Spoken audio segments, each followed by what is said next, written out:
창세기 32장 1절과 2절의 말씀을 제가 봉독하겠습니다. 야곱이 그 길을 진행하더니 하나님의 사자들이 그를 만난지라. 야곱이 그들을 볼 때에 이르기를 이는 하나님의 군대라 하고 그 땅 이름을 마하나임이라 하였더라. 아멘. 오늘은 창세기 32장과 33장 두 장의 말씀을 함께 보면서 은혜 나누도록 하겠습니다. 외삼촌 라반의 집에서 20년간 종살이를 하고 이제 하나님의 지시에 따라서 가나안 땅으로 출발한 야곱의 길은 순탄하였습니다. 왜냐하면 오늘 읽은 말씀대로 하나님의 군대가 야곱을 보호하고 있었기 때문입니다. 이제 외삼촌 라반의 추적도 면했고 라반과 약조를 해서 돌무덤을 쌓고 갈르에스라 이름 정하고 이제 그 선을 서로 넘지 않기로 약속했으니 야곱의 앞길에는 별 어려움이 없겠죠. 그러나 야곱 앞에는 또 다른 시련이 기다리고 있었으니 이제 형 에스의 성정을 잘 아는 야곱이 이제 형 에스를 과연 어떻게 만날까? 이게 야곱에게 닥친 또 하나의 숙제였습니다. 3절 말씀 봅니다. 야곱이 세일 땅 에돔들에 있는 형 에스에게로 사자들을 보내 자기보다 앞서 보내며 그들에게 부탁하여 가로되 너희는 이같이 내 주 에스에게 고하라. 주의 종 야곱이 말하기를 내가 라반에 붙여서 지금까지 있었사오며 내게 소와 나귀와 양떼와 노비가 있사오므로 사람을 보내어 내 주께 고하고 내 주께 은혜 받기를 원하나이다 하더라 하라 하였더니 하더라 하라 하였더니 하다는 말이 계속 반복되고 있죠. 여기 이 본문을 제가 읽는 동안에 혹시 특이한 단어를 발견한 것 없으십니까?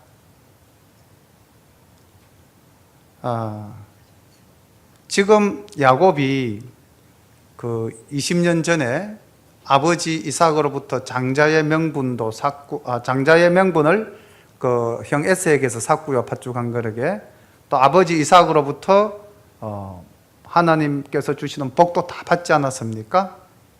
그래서 이제 야곱이 실질적으로 장자의 명분도 가졌고 아버지로부터 복도 축복도 받았고 그렇다면은 이제 고향으로 돌아가면서 야곱이 자신의 그 장자권을 행사할 수도 있지 않겠습니까?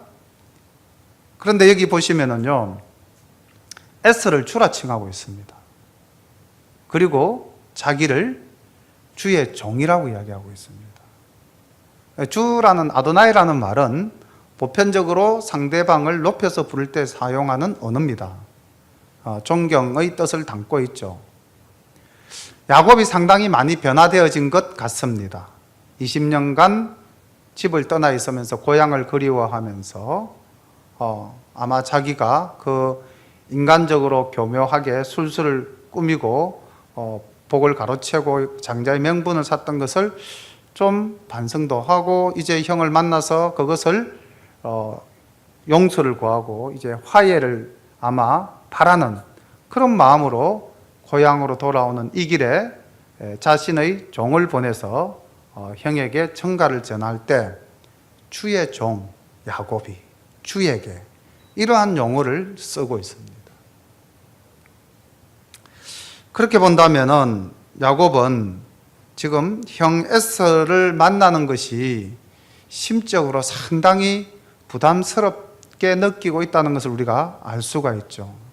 그리고 제가 이렇게 성경을 보다가 이렇게 4절에 보니까 붙여서라는 말이 있는데 이게 이제 붙이어서 피동형인데 쉽게 말하면 내가 외삼촌에게 사로잡혀서 이제 오지 못했다. 그러니까 진작에 와서 형님께 사죄를 하고 용서를 빌었어야 되는데 내 사정이 빨리 올 수 없는 그런 사정이었다라는 의미가 그 4절에 내가 라반에게 붙여서 지금까지 있어사오며, 근데 진작에 와서 형님께 사과를 하고 관계를 회복하려고 했는데 그렇지 못했다 하는 이제 변명도 이 속에 숨겨져 있습니다. 어쨌든 지금 야곱이 겸손하게 형에게 나아가고 있죠.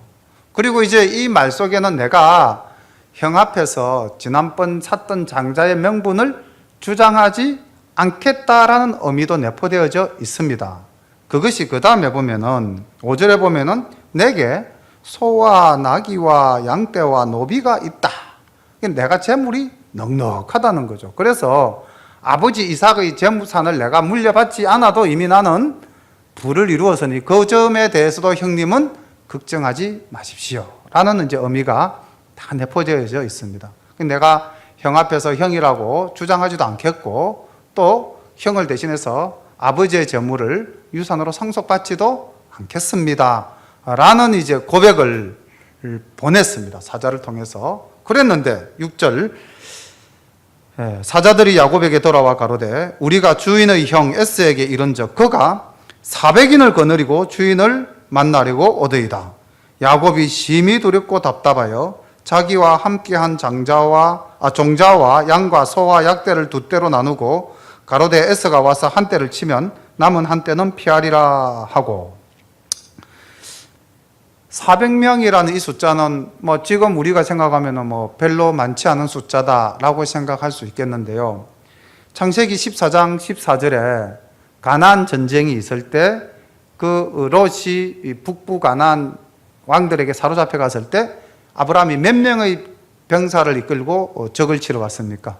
318명이었죠. 그렇게 신다면은 이 400명이라는 숫자는 상당한 군대입니다. 그러니까 이제 야곱 입장에서는 형이 뭐 40명을 데리고 온다 그래도 지금 심장이 이게 오그라들 판인데 400명의 대군을 데리고 온다니까 이제 나는 죽은 몸이다 라는 생각이 들 수밖에 없었겠죠. 그래서 이제 야곱은 또 자기의 기지를 발휘해서 두 떼로 나누어서 한 떼를 칠 때 한 떼가 도망을 가면 되지 않겠느냐 아마 이런 생각을 했던 것 같습니다.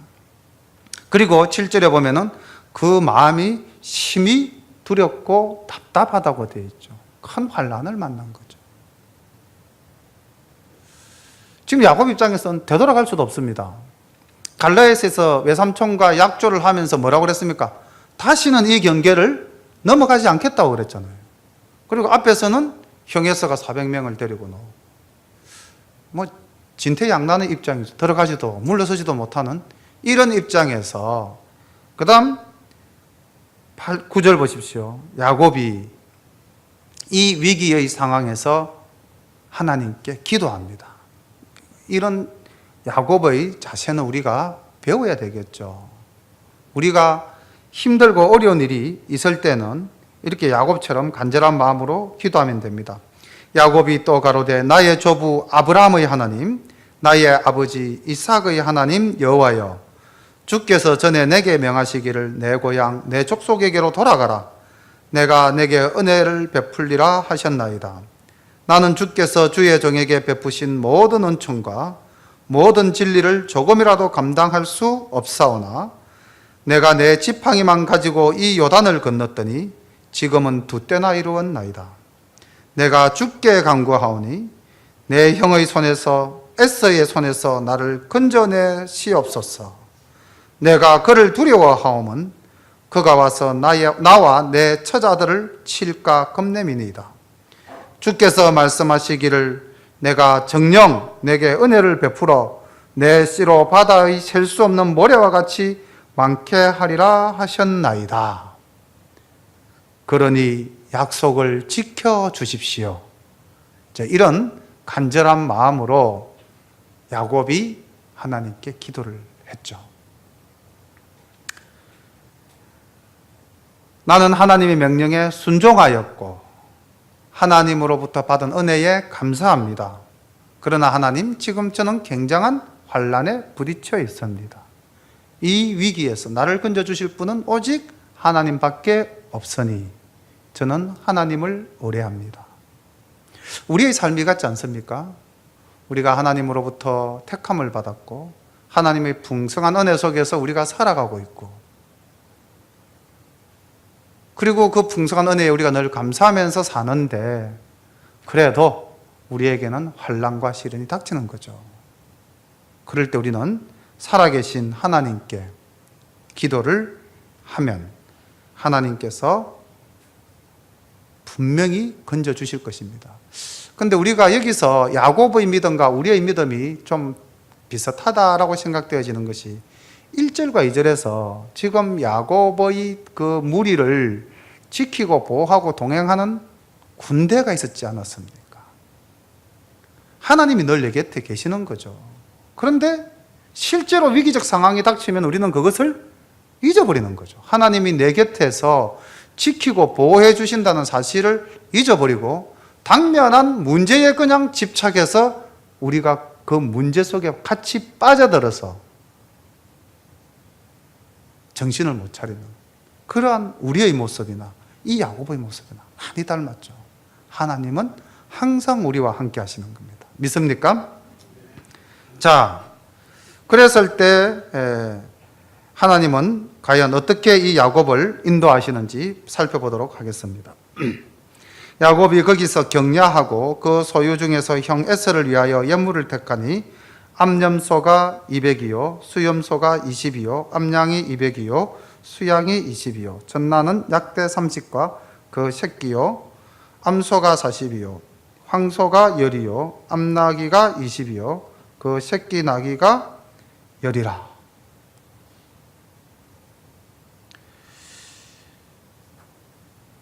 총 550마리의 이 동물 육축을 지금 형 에서에게 예물로 준비를 하고 있습니다.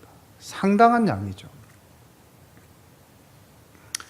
그런데 이 예물을 참 야곱이 지혜로운 사람임에 틀림이 없죠. 이 예물을 어떻게 하고 있습니까? 보십시다. 16절 그것을 각각 때로 나뉘어 종들의 손에 맡기고 그 종들에게 이르되 나보다 앞서 건너가서 각대로 상거가 서로의 거리가 뜨게 하라 하고 그가 또 앞선 자에게 부탁하여 가로되 내 형 에서가 너를 만나 묻기를 네가 네 사람이며 어디로 가느냐 내 앞에 것은 네 것이냐 하거든 대답하기를 주의 종 야곱의 것이요 자기 주 에서에게로 보내는 예물이오며 야곱도 우리 뒤에 있나이다 하라 하고 그 둘째와 셋째와 각 때를 따라가는 자에게 부탁하여 가로되 너희도 에서를 만나거든 곧 이같이 그에게 고하고 또 너희는 말하기를 주의 종 야곱이 우리 뒤에 있다 하라 하니 이는 야곱의 생각에 내가 내 앞에 보내는 예물로 형의 감정을 푼 후에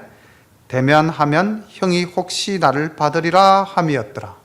그러니까 이제 그 예물을 550마리의 그 가축을 세 떼로 나뉘어서 서로 거리를 이격시켜서 한 떼, 두 떼, 세 떼 그렇게 해서 이제 에스의 마음을 풀려고 하는 이런 야곱의 기지가 돋보이는 그런 장면입니다.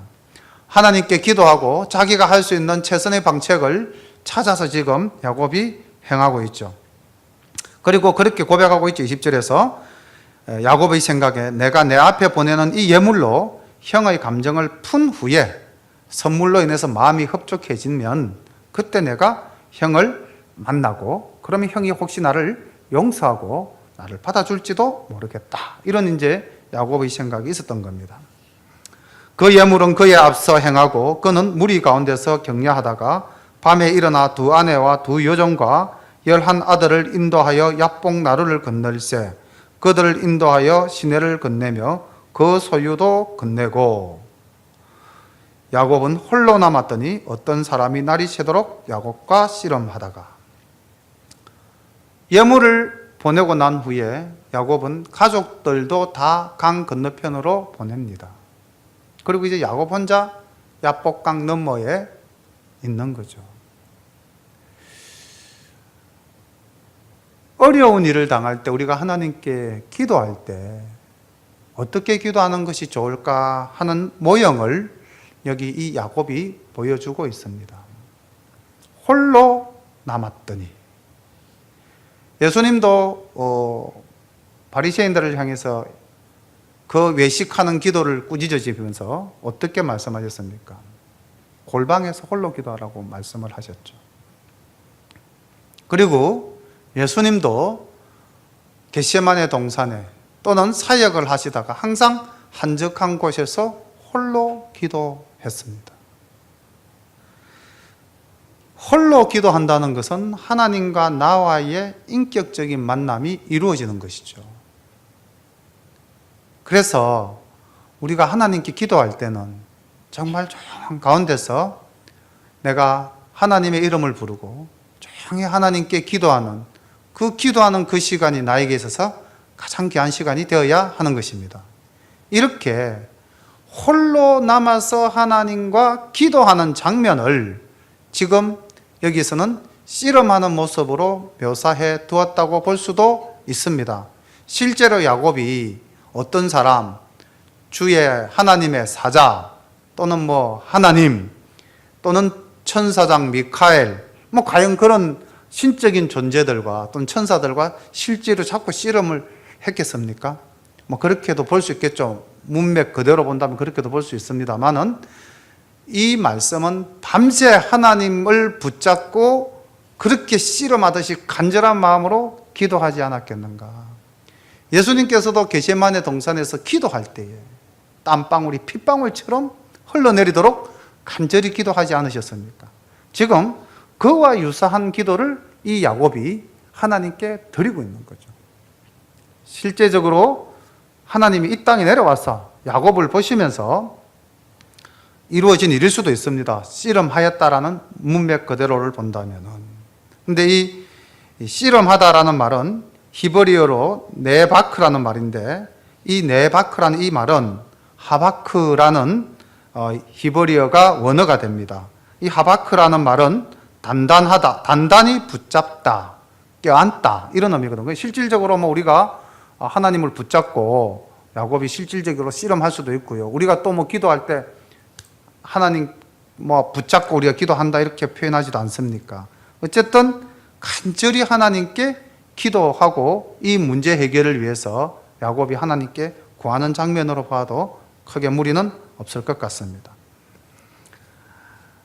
그 사람이 자기가 야곱을 이기지 못함을 보고 야곱의 환도뼈를 치매 야곱의 환도뼈가 그 사람과 씨름할 때에 위골되었더라. 그 사람이 가로되 날이 세려하니 나로 가게 하라. 야곱이 가로되 당신이 내게 축복하지 아니하면 가게 하지 아니하겠나이다. 그 사람이 그에게 이르되 내 이름이 무엇이냐? 그가 가로되 야곱이니이다. 그 사람이 가로되 내 이름을 다시는 야곱이라 부를 것이 아니요 이스라엘이라 부를 것이니 이는 내가 하나님과 사람으로 더불어 겨루어 이겼음이니라. 야곱이 청하여 가로되 당신의 이름을 구하소서. 그 사람이 가로되 어찌 내 이름을 묻느냐 하고 거기서 야곱을 축복한지라. 그러므로 야곱이 그곳 이름을 브니엘이라 하였으니 그가 이르기를 내가 하나님과 대면하여 보았으나 내 생명이 보존되었다 함이더라.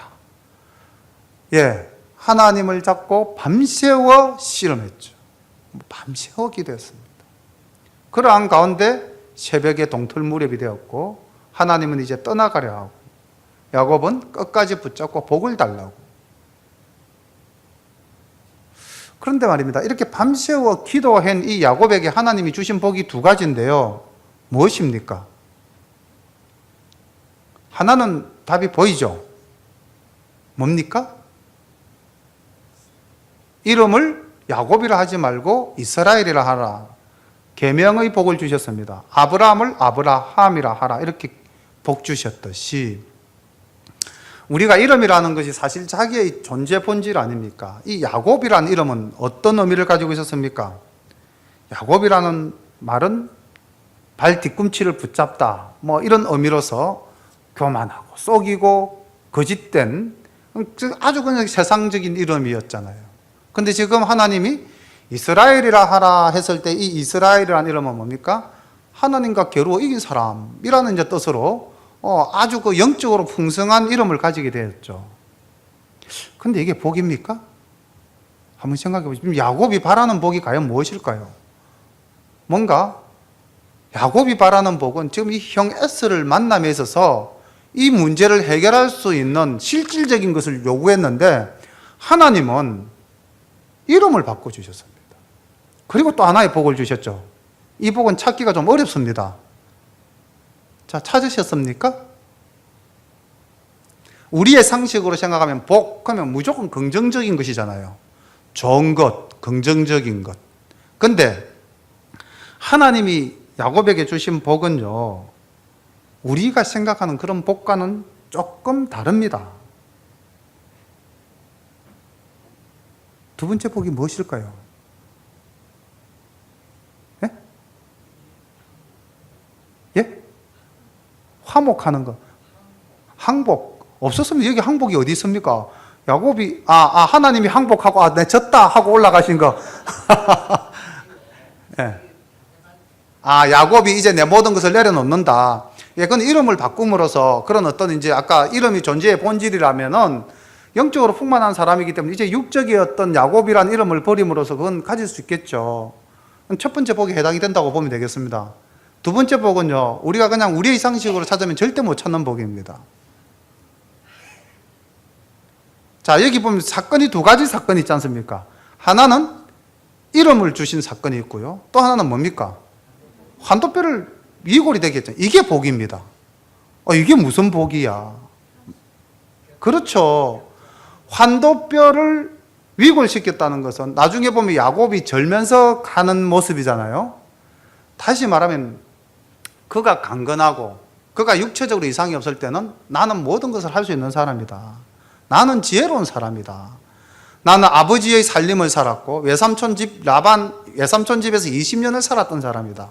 나는 무엇을 하면은 모든 것이 이루어지는 사람이었다. 자기의 건강한 몸에서 자기의 모든 자신감이 나아졌던 겁니다.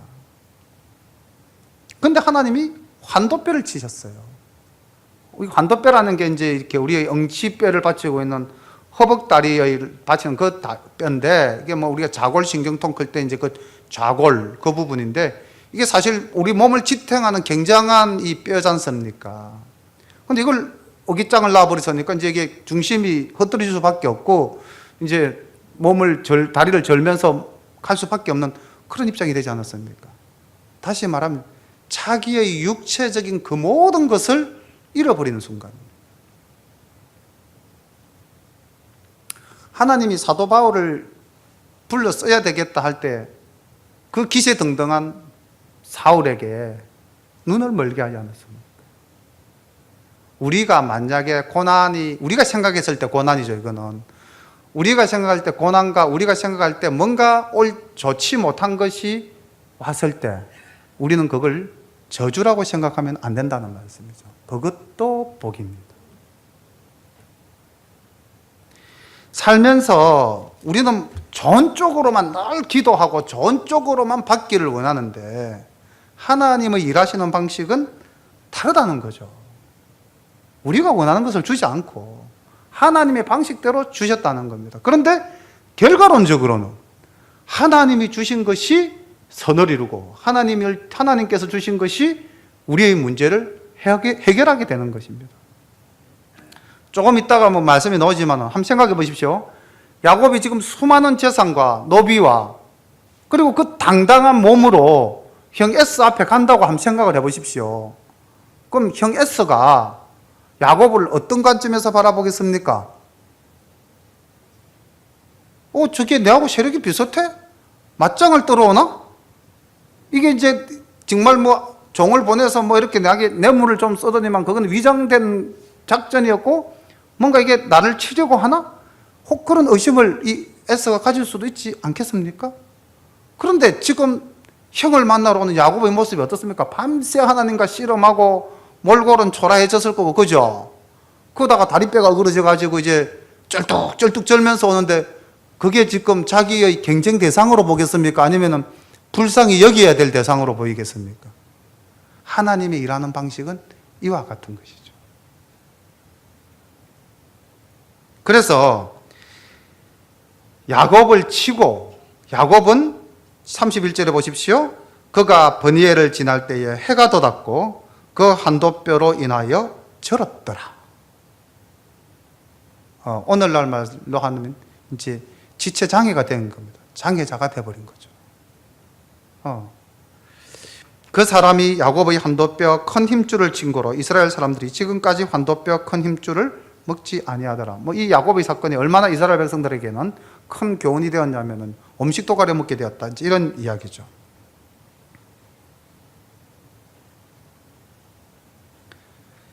(33장) 말씀 보겠습니다. 야곱이 눈을 들어보니 에서가 400인을 거느리고 오는지라. 그 자식들을 나누어 레아와 라헬과 두 여종에게 맡기고 여종과 그 자식들을 앞에 두고 레아와 그 자식들은 다음에 두고 라헬과 요셉은 뒤에 두고 자기는 그들 앞에서 나아가되 몸을 7번씩 땅에 굽히며 그 형 에서에게 가까이 하니. 이 지금 버니엘 야복강가의 버니엘에서 하나님과 기도한 후에 하나님과 만난 이후에 야곱의 또 마음 자세가 달라지고 야곱이 생각이 달라졌다는 것이 들어있는데 이 속에 이제 뭐가 있냐면요. 지금까지는 야곱의 위치가 전체 무리 중에서 제일 앞에 있었습니까? 아니면은 그 중간이나 뒤에 있었습니까? 뒤에 있었죠. 근데 지금 이제 야복강을 건너서 버니엘을 떠나서 야복강을 건넌 이후에 지금 이 야곱의 위치가 어디에 있는지 한번 보십시오. 이제는 더 이상 도망가는 사람이 아닙니다. 다시 말하면 제일 뒤에 있을 때는 뭡니까? 앞에 좀 쓸데없는 사람들이 죽고 나면 나는 그래도 최종적으로 맨 마지막에 누구와 누구만 데리고 라헬과 요셉만 데리고 나는 토끼겠다. 이런 그 야곱의 그 계산이 있었지 않았겠습니까? 근데 지금은 이제 아니죠. 지금은 제일 앞에 서서 나아가고 있습니다. 물론 형이 불손한 생각으로 와서 나를 치고 뒤를 축축축 칠 때 도망가기 제일 좋게 그가 정말 사랑했던 여인 라헬은 요셉과 함께 그 무리에서 지금 보면 제일 뒤쪽에 두었습니다. 참 야곱이 라헬을 정말 사랑한 것 같아요. 끝까지 지키고 보호하는 거죠. 자, 어쨌든 현재 이 야곱이 쩔뚝 절면서 많은 무리의 앞에 나올 때 그거는 뭐 이 대장감으로는 도저히 볼 수 없지 않습니까? 몰골이 참 초라하고 불쌍해 보였겠죠. 거기다가 오면서 머리를 계속 숙이면서 절을 하면서 오는 겁니다. 7번 절하다.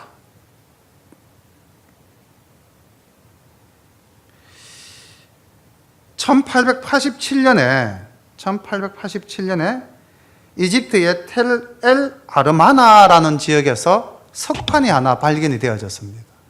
근데 이게 이제 기원전 14세기경 이집트의 어떤 그런 정치제도 풍속을 기록해 놓은 이 점토판인데 거기에 보면은 상대 왕에게 패전한 왕이 그 존경을 표할 때 7번 절했다라는 기록이 남아 있습니다. 우리나라에도 뭐 좀 불행한 역사이긴 하지만은 인조 때 청나라와 전쟁을 겪고 우리 국사책에서는 그걸 병자호란이라고 그러는데 남한산성에서 패배한 이후에 그 서울 송파 삼전도라는 곳으로 나아가서 3번 머리를 숙여 땅에 찍고 9번 절하는 삼두구배의 치욕을 우리가 당했지 않습니까? 그걸 삼전도의 굴욕이라 그러는데 어쨌든 패전한 왕은 승리한 왕에게 이렇게 자기가 최대한 낮추어서 존경을 표하는 그런 풍속이 그 당시 이스라엘이나 우리나라나 있었던가 봅니다. 그래서 7번 땅에 머리를 굽히고 몸을 굽히고 형 에서에게 나아갔습니다. 자, 그럼 이제 형 에서 이미 예물도 이렇게 3대나 받았고요. 뭐 오는 것을 봤으니까 이제 그 동생 야곱도 이제 만났는데 이 같이 싸울 상대가 되는 게 아니죠. 불쌍하잖아요. 절면서. 이게 하나님의 은혜죠. 꼭 잘 되고 우리가 뭐 잘 먹어야만 잘 살아야만 그게 복이다. 이렇게 생각하고 있는 우리에게 이 지금 야곱의 환도뼈 위골 사건은 전혀 복으로 볼 수가 없는 일인데 이게 전체적인 흐름 속에서 보면 이게 큰 복이죠. 그리고요, 이 사건 이후로 야곱은 절대로 자기를 주장하거나 내세우는 모습을 보이지를 않습니다. 나중에 세겜 땅에서 딸이 수치를 당했을 때도 야곱은 가만히 있습니다. 오히려 아들들이 이제 난동을 치는 거죠. 옛날 야곱의 성전 같으면 그냥 뭐 용서치 않는 거죠. 물불 안 가리는 사람이지 않습니까?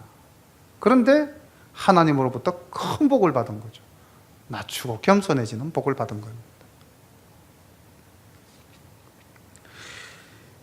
에스가 달려와서 그를 맞아서 안고 목을 어긋 맡기고 그와 입 맞추고 피차우니라. 에스가 눈을 들어 여인과 자식들을 보고 묻되 너와 함께한 이들은 누구냐? 야곱이 가로되 하나님이 주의 종에게 은혜로 주신 자식이니이다. 때에 여종들이 그 자식으로 더불어 나와 절하고 레아도 그 자식으로 더불어 나와 절하고 그 후에 요셉이 라헬로 더불어 나와 절하니 에스가 또 가로되 나의 만난 바 이 모든 때는 무슨 까닭이냐? 야곱이 가로되 내 주께 은혜를 입으려 함이니이다. 자, 이제 형님과 만난 이 야곱이 이 한바탕 눈물로서 이제 그 감격의 상봉을 한 연후에 이제 에서도 주변을 살펴보니까 이제 낯선 무리들이 많은데 아마 야곱의 가족으로 보이는 사람들이 있으니 이제 누구냐 하고 이제 묻고 인사를 하고 이제 인사를 받고 가족 간에 이제 이 관계를 만들어 나가고 있죠. 그런데 지금 이런 상황 속에서 야곱이 여전히 뭐라고 그러고 있습니까? 에서를 향해서 주라고 이야기하고 있죠. 겸손. 극도로 자신을 낮추어서 전혀 형에게 저는 그냥 벌레 같은 존재고 형님은 정말 제가 우러러보는 존재입니다. 그 기본적인 자세를 변치 않는 거죠. 우리가 여기서 야곱에게 배우는 용서를 구하는 자의 자세를 한번 찾아본다면 한 세 가지로 정리가 되죠. 우리가 이 세상을 살면서 본의 아니게 상대와 다투는 경우가 많지 않습니까? 근데 이제 어떨 때는 서로가 자존심으로서 각을 세워서 네가 먼저 사과하기 전까지 난 절대 사과 안 한다 이제 이런 경우가 있는데 예수 믿는 사람이라면은 우리는 내가 먼저 머리를 숙이고 나아가야 됩니다. 첫 번째는 굉장히 겸손한 자세입니다.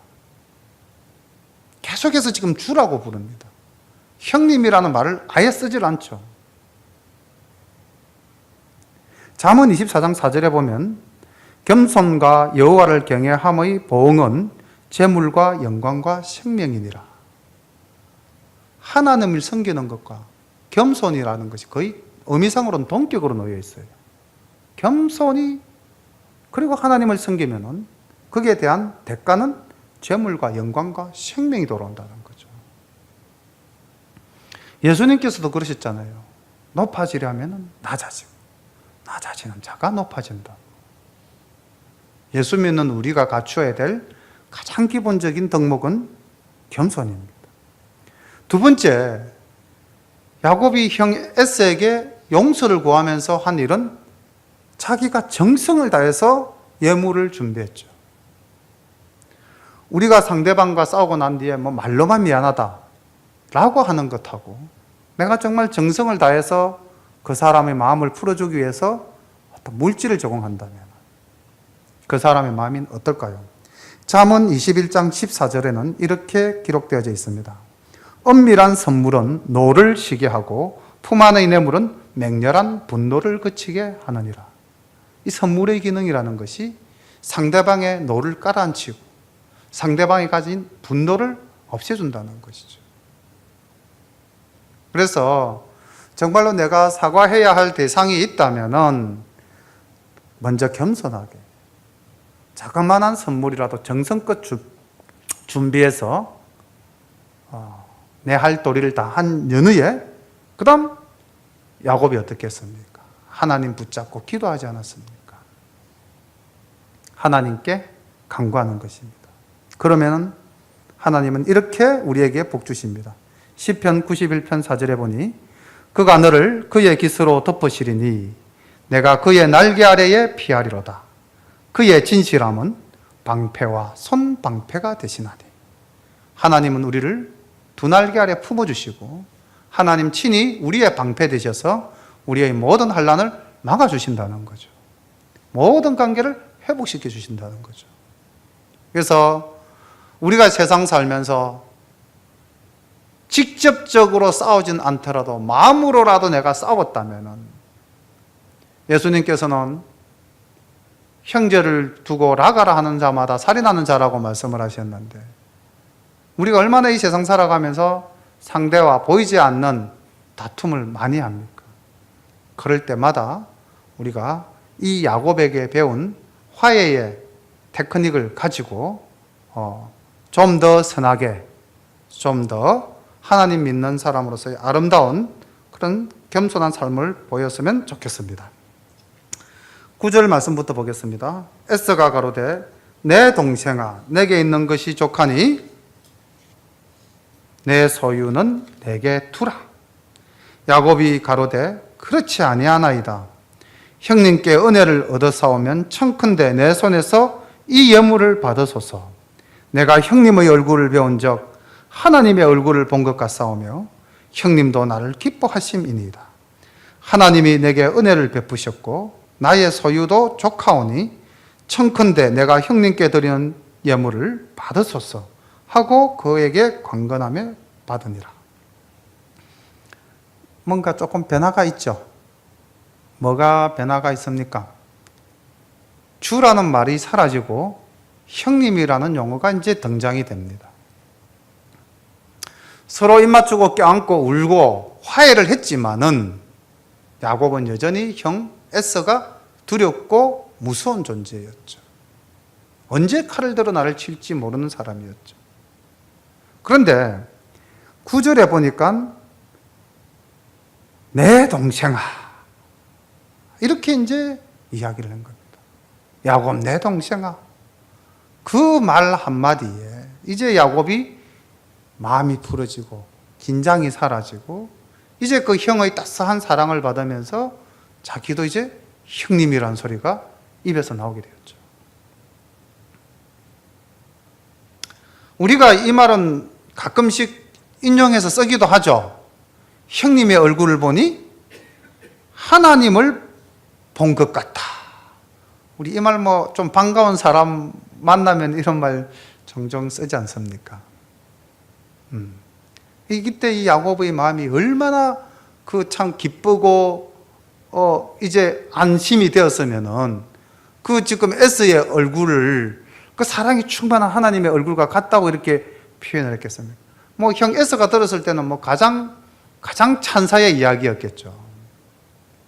그리고 이제 그 예물을 보낸 것을 에서가 내게 있는 것도 족하다. 나도 니만큼 부자다. 나도 충분하다. 뭐 그러니 간둬라. 안 봐도 된다.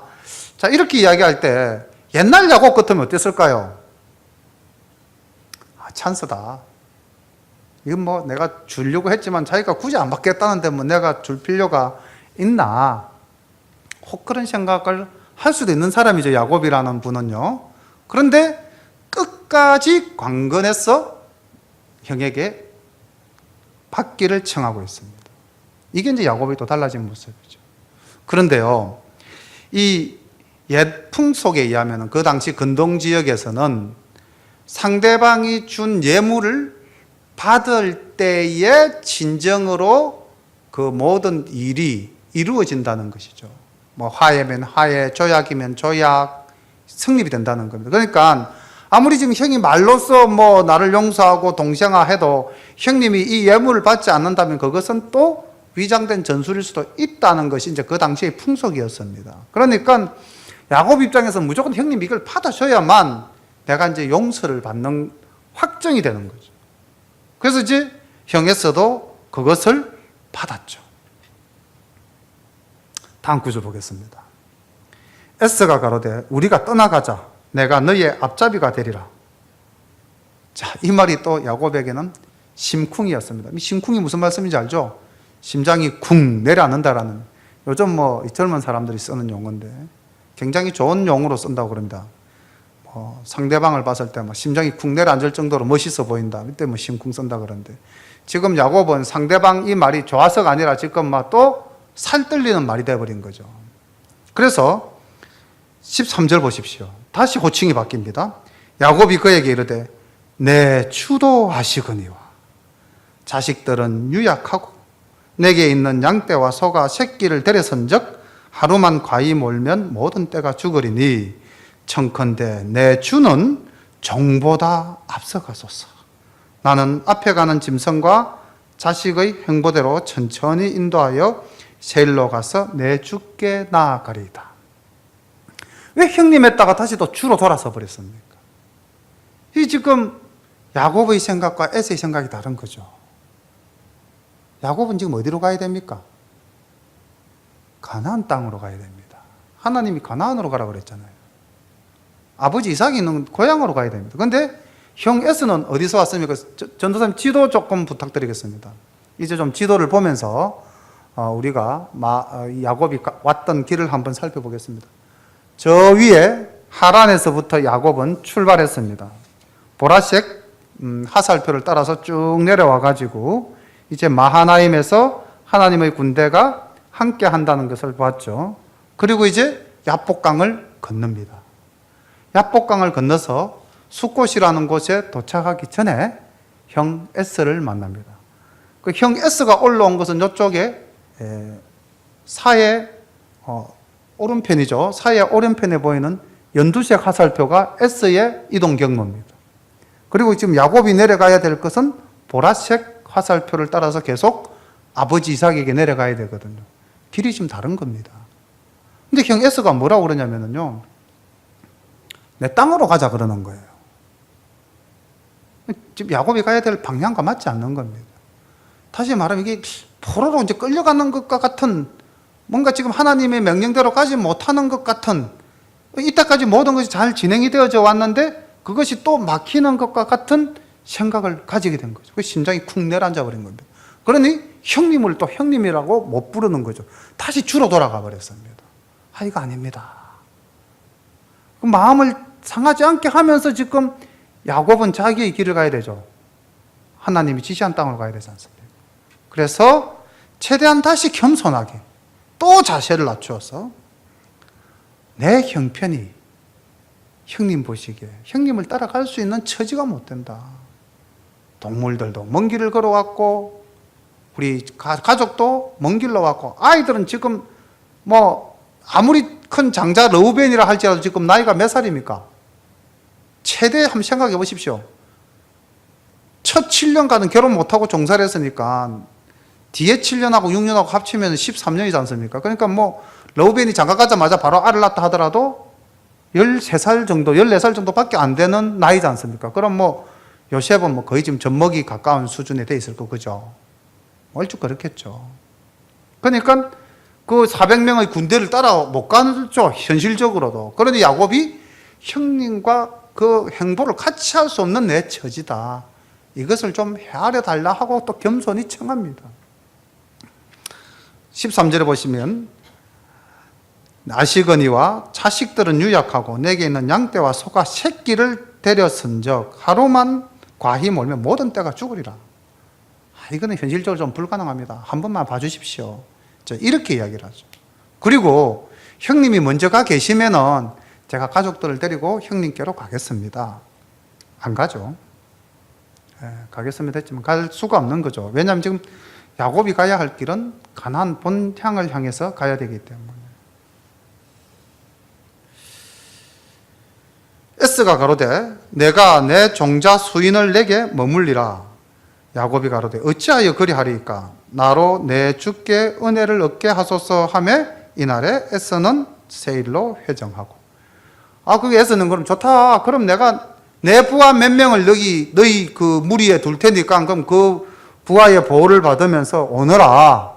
지금 이렇게 또 에서도 자기의 주장을 굽히지 않죠.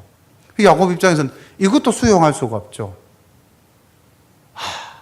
형님, 이왕 오늘 이렇게 화해하고 동생 믿는 거 확실하게 한번 믿어주십시오.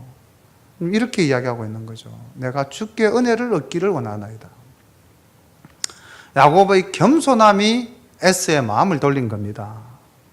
야곱의 그 비참한 몰골이 에스의 마음을 돌린 거죠. 이거 보니까 이거 하겠는가 이런 마음. 그래서 하나님으로부터 복을 받은 거죠. 문제가 해결됐습니다. 지도를 보시면 에서는 연두색 화살표를 따라서 내려갔고 야곱은 보라색 화살표를 따라서 이제 아버지가 있는 집으로 가게 되는 것입니다. 그런데 우리가 이제 여기서 다음 또 설교 시간 때 뭐 말씀을 드리겠습니다만은, 우리가 여기서 야곱이 이 모든 문제가 해결되고 그가 정말 평안해졌을 때 야곱이 또 자기의 본성을 드러내고 말죠. 이것도 어떻게 보면 우리의 모습과 참 많이 닮았습니다. 문제가 해결되기 전까지는 그렇게 하나님 붙잡고 씨름하면서 기도했던 야곱이, 자 이제 한번 보십시오. 17절부터 한번 보십시오. 지도는 그냥 그대로 주십시오. 야곱은 숫곳에 이르러 자기를 위하여 줄 것입시오. 집을 짓고 짐승을 위하여 우릿간을 지은 고로 그 땅 이름을 숫곳이라 부르더라. 지금 숫곳이라는 땅에서 어떻게 하고 있습니까? 정착해버렸죠. 그렇죠? 숫곳이라는 이 지명이 바로 우릿간, 덜집, 덜에 있는 집, 이런 의미입니다. 그러니까 지금 우리가 지금 이 야곱의 이동 경로를 봤을 때 지금 야곱이 어디로 가야 됩니까? 이 지도가 정답을 이야기해 주고 있죠. 야곱이 처음에 고향을 떠나서 가다가 어디서 무슨 일을 했습니까? 지도에 있죠. 베델에서 자기가 하나님께 서원하지 않았습니까? 뭐라고 서원했습니까? 우리 창세기 28장 20절부터 22절까지 말씀 한번 볼까요? 앞으로 조금 돌아가서 타임머신 타고 조금 과거로 돌아가 보겠습니다. 그때 야곱이 분명히 베델에서 이렇게 이야기했습니다. 하나님께 야곱이 서원하여 가로되 하나님이 나와 함께 계시사 내가 가는 이 길에서 나를 지키시고 먹을 양식과 입을 옷을 주사 나로 평안히 아비 집으로 돌아가게 하시오면 여호와께서 나의 하나님이 되실 것이요 내가 기둥으로 세운 이 돌이 하나님의 전이 될 것이요 하나님께서 내게 주신 모든 것에서 10분의 1을 내가 반드시 하나님께 드리겠나이다 하였더라. 자, 그러면은 그 베델에서 야곱이 기도했던 대로 하나님은 그 모든 것에 응답하지 않았습니까? 이제 형 에서와의 그 갈등과 대립도 하나님이 해결해 주셨잖아요. 번일에서 직접 만나셔가지고 환도뼈를 내리치셔가지고 전혀 의외의 방식으로. 그렇다면은 야곱은 지금 곧장 베델로 가야 되죠. 그런데 숫곳에다가 집을 지었어요. 자기를 위해서도 집을 짓고 동물을 위해서도 집을 짓고 정착을 한 겁니다. 아마 여기서 세월이 제가 생각할 때는 한 10년 살았을 것 같아요. 왜냐하면은 다음에 세겜에 가서 딸 디나가 그 세겜 하모레 아들 세겜에게 추행을 당하잖아요. 그럼 이 디나의 나이가 뭐 13살은 아니겠죠. 그죠? 이 지금 버니엘에서 이 사건이 있을 때 13살은 아니고 한 대여섯 살쯤 됐다고 가정을 한다 하더라도 적어도 뭐 이렇게 남자를 만나가지고 그 남자가 여자를 보고 반할 정도가 되려면 적어도 뭐 16살은 돼야만 되죠. 이 숫곳에서 약 한, 제가 생각할 때 한 10년 가까이 살았을 것 같아요. 숫곳에서 한 5년 살고 아니면 또 세겜 가서 또 한 5년 살았을런지 여하튼 정착을 해버린 겁니다. 약속 위반이죠. 뭐 우리 속담에 화장실 갈 때의 마음과 올 때의 마음이 다르더라고. 야곱이 지금 이런 믿음의 모습을 보이고 있는 거죠. 보십시오.